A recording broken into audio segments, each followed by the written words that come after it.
Assam's Bodoland region was once known across the country for insurgency and bloodshed, but now there has been a transformation over the years. It has turned into a peaceful region, a region which is now witnessing development, it is witnessing communal harmony, and this is taking place under the leadership of the Bodoland Territorial Council, which rules over the Bodoland Territorial Region.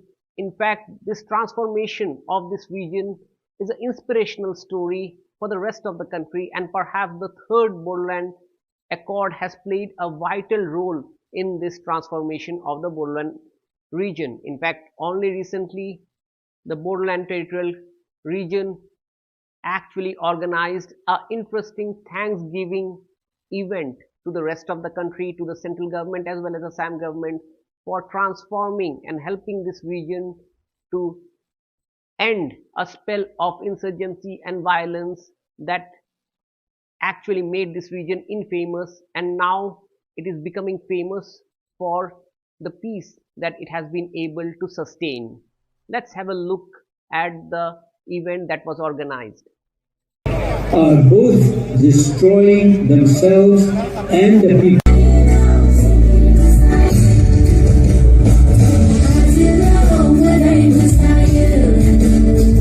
who strove to develop leadership globally following the two world wars. Sir, you are muted.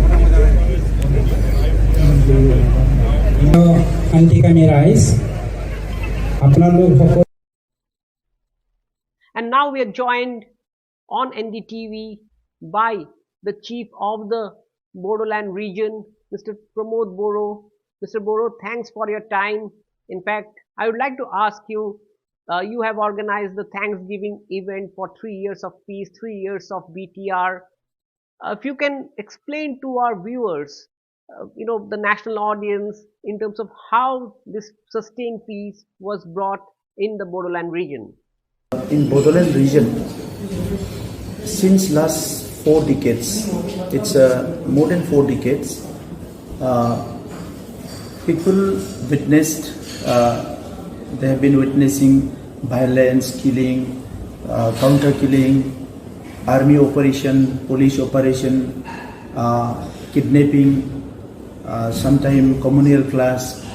The different type of violence was taking place in Bodoland region, and the entire citizen of the Bodoland region across the caste, creed and community, everybody were in fear, and it was like a hopeless situation, whether the peace will come back in Bodoland region or not.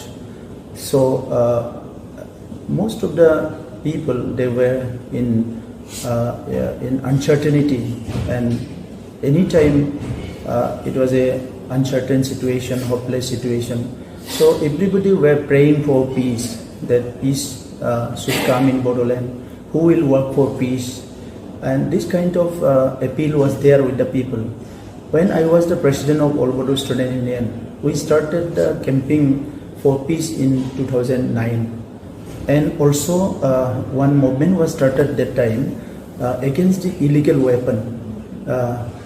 It was the underground movement, revolution.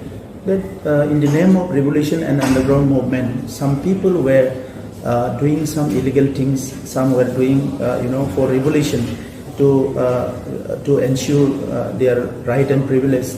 But some groups were doing some antisocial activities also, and who disturbed the peace and threatened the entire citizens of this region. So we started movement against the violence and killings and illegal weapon, and started camping at that time. And in course of time, we understood that unless we can have a good conclusion of the Bodoland movement with the unarmed group and also the civil society, there won't be peace in the region.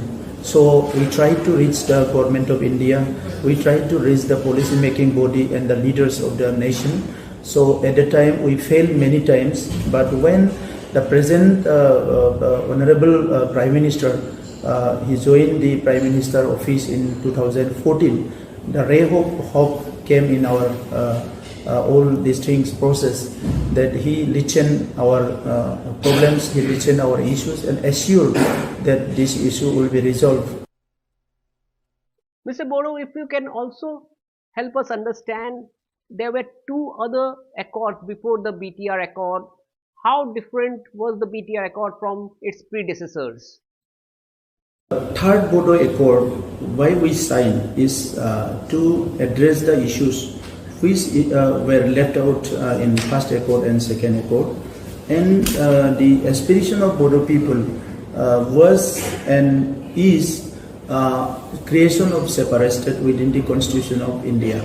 So this was the main agenda, and full autonomy. So Bodo people started movement since 1967. Then again it is became a vigorous mass movement in the leadership of Bodo Pramod Boro in 1987.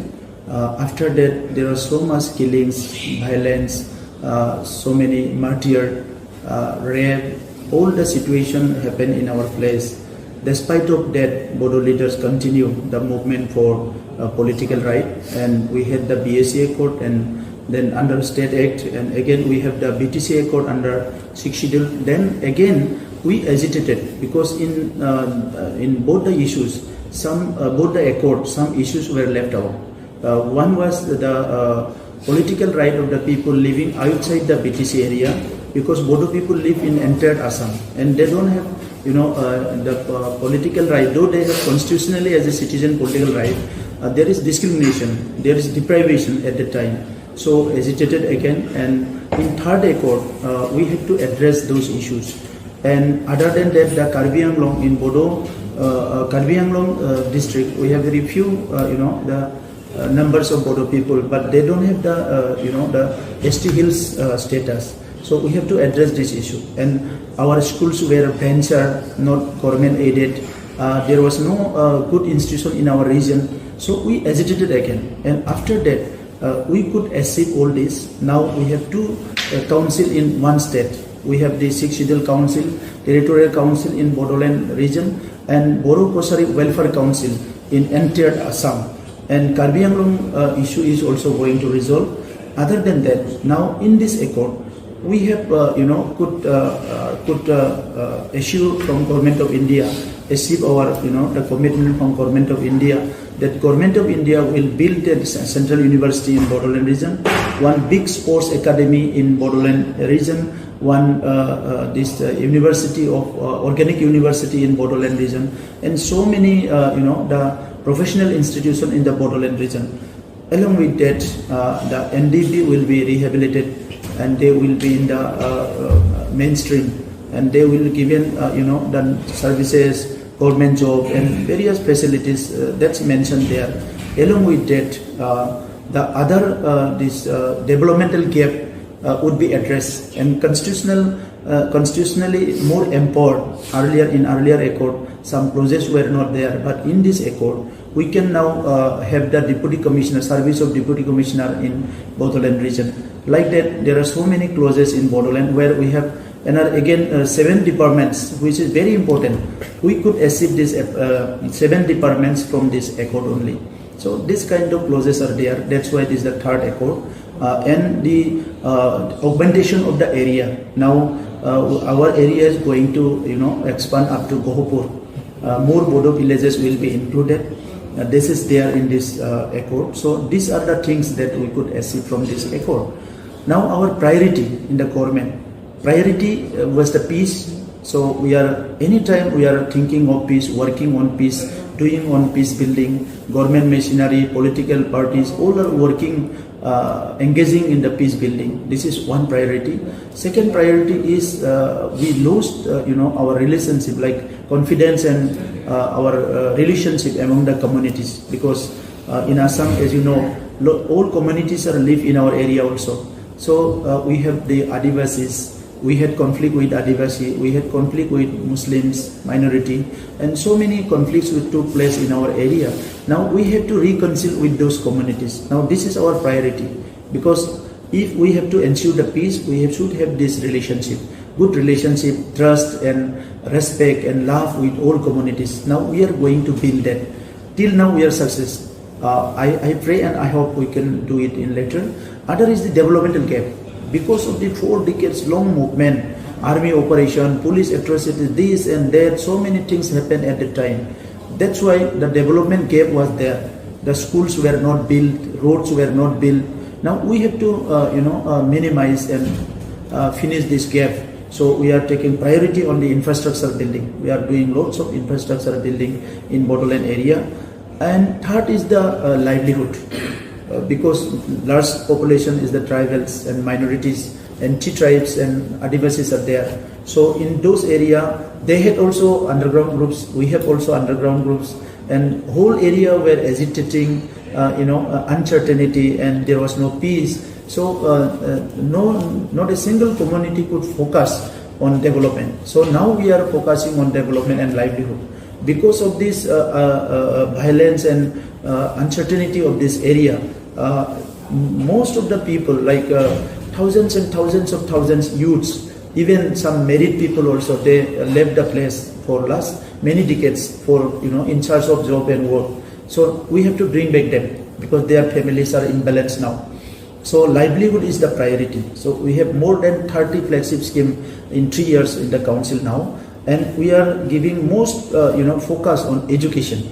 Like we have started Super 50, where there was no single UPSC cleared last many decades. Sometime for APSC also, and engineering doctor we have very few numbers. So we have to enhance and increase the number of the manpower and human resources. So we have started Super 50. We have started a school adoption program. We have started science program. We have started livelihood, Bodofa livelihood mission. So all kinds of, now digital movement also we have started. Thank Pakri. Every villages our volunteers will go and train our own women for digital access. Those kinds of things are taken in the Bodoland region. So our priority is to ensure the peace and development now. Mr. Boro, now that a sense of peace has returned back to the region, what are your priority areas on which your council government is working upon in terms of development of the Bodoland region? More than 6 lakhs gathering in Kokrajhar. In that particular meeting, our dynamic Prime Minister, Honorable Modi ji, he advised so many things for the people of Bodoland, and also he assured, he built up the confidence that he assured that there won't be any, a single drop of, the tears will be again in Bodoland. There, nobody like our mothers, our sisters will not, again face any kind of violence, and anyone have to, drop their tears in coming days. After that, we started working. We engaged with different communities, and also government started rehabilitation, case withdraw, and seriously engaged with the this implementation of Bodo Accord, and camping started. And we came in government in 2020, 15 December. After that, we are seriously engaging with all the community organizations, stakeholders, and also see time and again meeting with Amit Shah ji, sometime with Prime Minister, Honorable Prime Minister also, and our Chief Minister. So now you can see the transformation. Within 3 years, Bodoland has transformed from violence to peace, the region of violence to region of peace. People who fear to come Bodoland, now they are calling us to, call them for Bodoland. Because at the time journalists were killed, so many people kidnapped. It was a very dangerous situation for normal people. People could not come out of their house after 5 o'clock, 6 o'clock in the evening and morning also, and nobody could dare to travel in the night. Now you can see that in the night up to 12 o'clock there will be people moving around the city and villages. They have started working. So now we are focusing, after peace, what we need? Development. After peace, what we need? Reconciliation. After peace, what we need? Motivation of the people, the mindset of the people. So we have started one happiness mission in Bodoland. Mr. Boro, thanks a lot for your time.